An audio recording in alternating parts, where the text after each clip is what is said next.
It's April 30th, 2017. It's day 5 of shooting Where the Bears Are Season 6. And Joe, why don't you tell us about what happened today? So, the day started out a little bit scary. One of our actors that was supposed to be here 3 minutes before he was supposed to be here wrote me a little text saying that he's not coming and thanked us for his time on Where the Bears Are, but he would not be returning. 3 minutes before. 3 minutes before. So luckily we had Chuck Villano on our set, and he had a couple friends staying with him this weekend.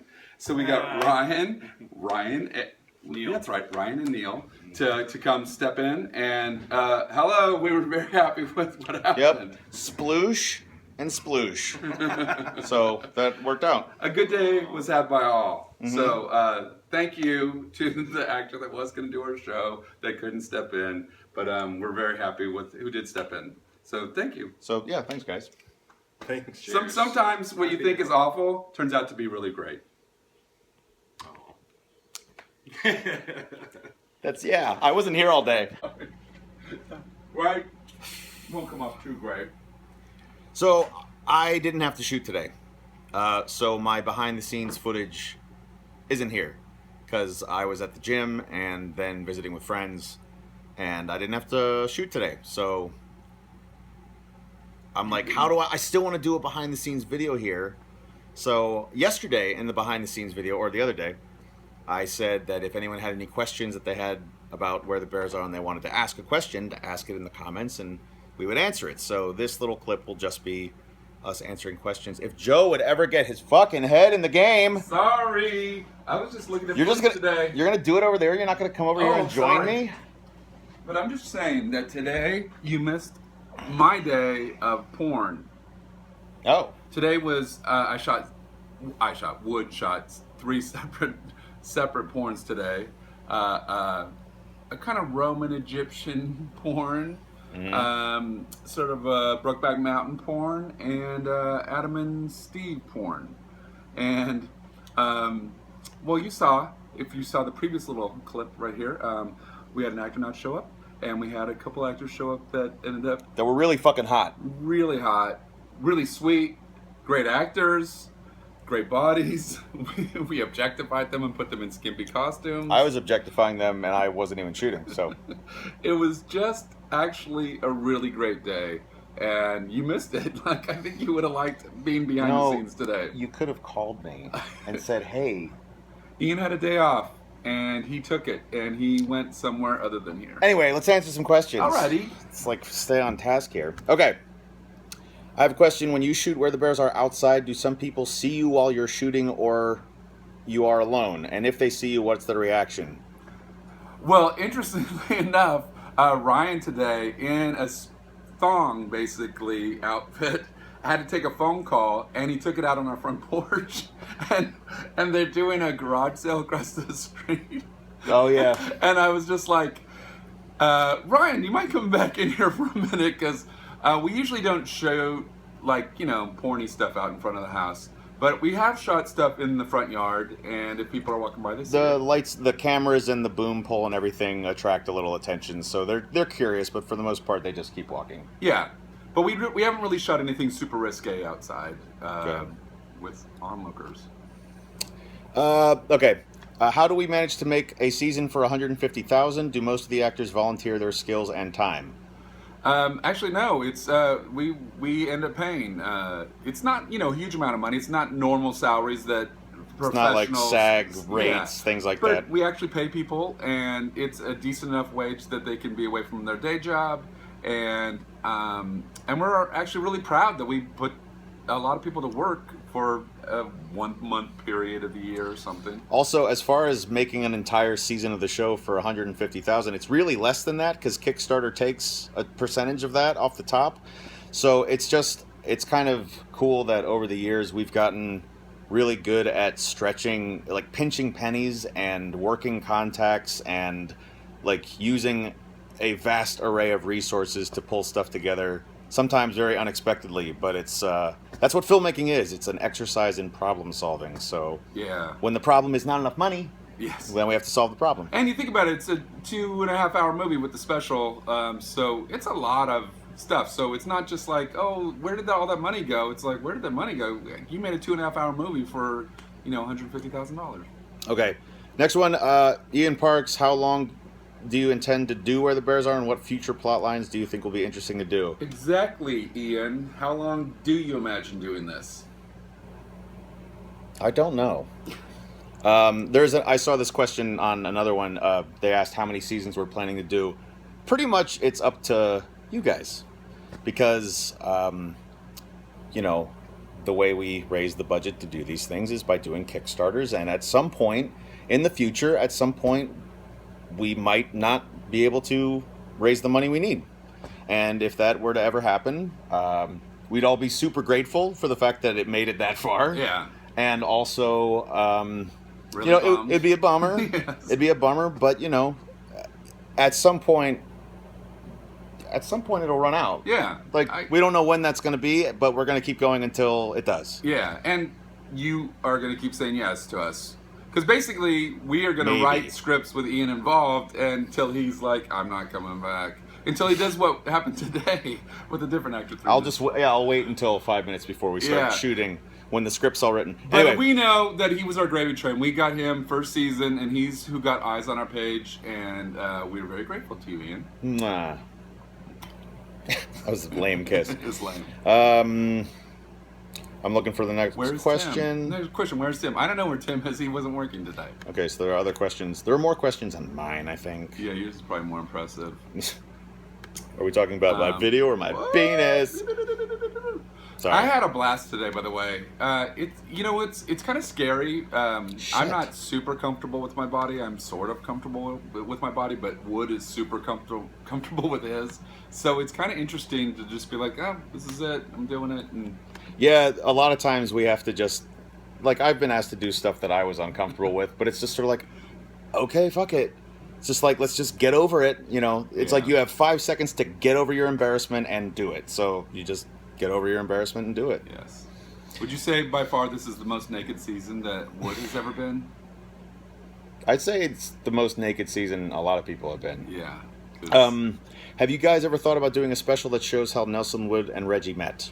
We have thought about that. We haven't put it in yet, but we were thinking of doing a flashback to college or something where we all met.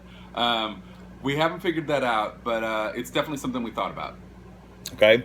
Are the kissing scenes and the sex scenes real, or are they fake? They are real. The kissing scenes are real. And there's always a climax. What? I meant, no, they're not real. The sex scenes are obviously not real. When we're miming sexual intercourse, there's no penetration going on. No one's erect. Have you ever noticed our sex scenes are ridiculous? Yeah. We're instantly hard, no lube needed, inside, go, and done. Uh-huh. It's not real life sex. It's comedy sex. Comedy sex, movie comedy sex. Yeah. Could we see a different intro? Todd and Nelson have been married 2 years, so it doesn't make sense to keep it. Huh. I know the thing that they always reference because I've suggested this before too. I was like, maybe every season we could have done a different intro, but Ben would always cite the intro to Friends, the sitcom Friends, because those characters evolved and turned into relationships and things like that, but the opening title sequence for Friends always stayed the same. Yeah, and we always intended it to be like a TV show, even though it's cut into a movie, so we like that reference.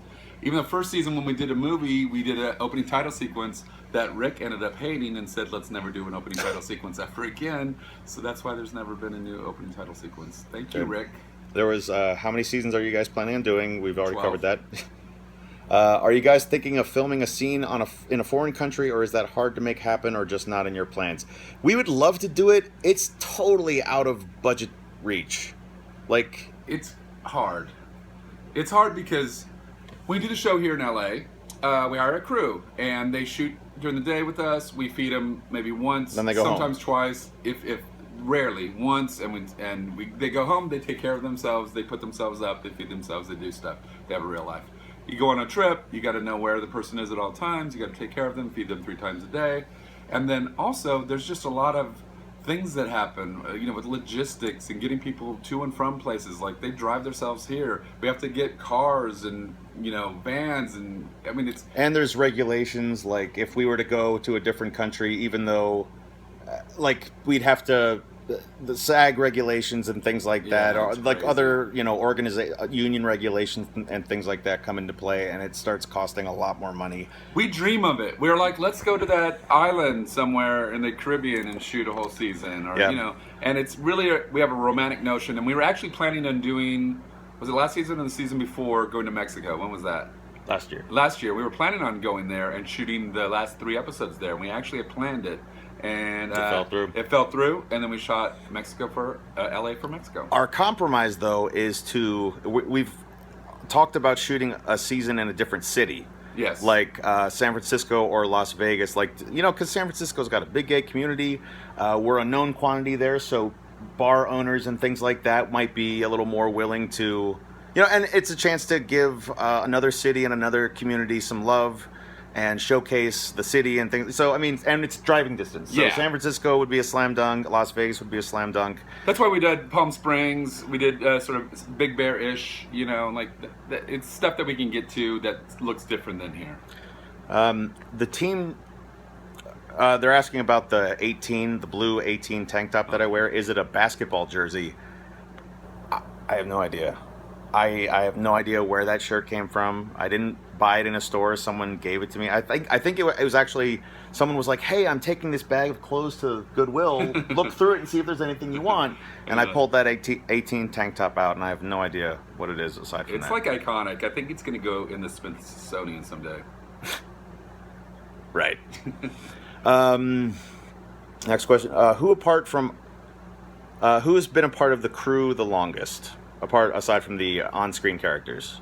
Well, Jeffrey came on first season as our DP, and he's been on ever since. This season, actually, he's not DPing because he had a shoulder injury, Jeffrey Wiley.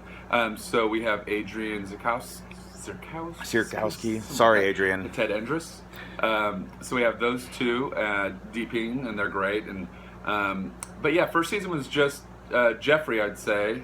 Was Marcus the sound guy? Marcus, was he? We didn't have a sound guy until season 2, and a second camera until season 3. Right. And then, the other was our editor, Eduardo. He was on our crew for a season. He was his boyfriend was going to AFI, and then he worked for us 2 seasons here, and then they moved back to Brazil, and then he edits from Brazil. We send all the hard drives to Brazil. And Eduardo still edits. And now he's moving to Germany, so now he'll be editing from Germany. True. Hopefully he doesn't get hit by a car there. Yes. Oh, yeah, that happened once. Yeah. Do you guys have an active social life together, like see each other semi-regularly or hang out? Or are you all busy working on your own things once filming is done? Once filming is done, we're kind of sick of seeing each other for a while. I'm almost sick of you now. Nice. Let's just move on from that. No, we see each other. Yes, absolutely. Yeah. Well, you moved to another state, so we don't see you as often as we used to. Yeah. But we used to see every once in a while, and we'll see other people out at bars and stuff. But I'd say I see Rick all the time, Scott Boschman all the time, Tim Hooper. Every once in a while I see Chad or George in an event. But saw you a lot more when you actually lived in our state. Yeah. Are you planning to dedicate an episode to the memory of Francine York? Oh, that's so sweet. I would love to do that. I love her. She was really great. I think the end of the credits for this whole season will have in memory of. Yeah. I think that's all our questions. So that's 12, 13 minutes of it. So a long, talky behind-the-scenes video for day 5 of shooting season 6 of Where the Bears Are. It's April 30th, 2017. It's 7:21 p.m. This is Joe Dietl and Ian Parks signing out. See you tomorrow. Sorry, are we shooting tomorrow? Yes. All right. You're shooting tomorrow. I don't make the schedule, so what do I know? Just get to the setting. Yeah, I'll be there.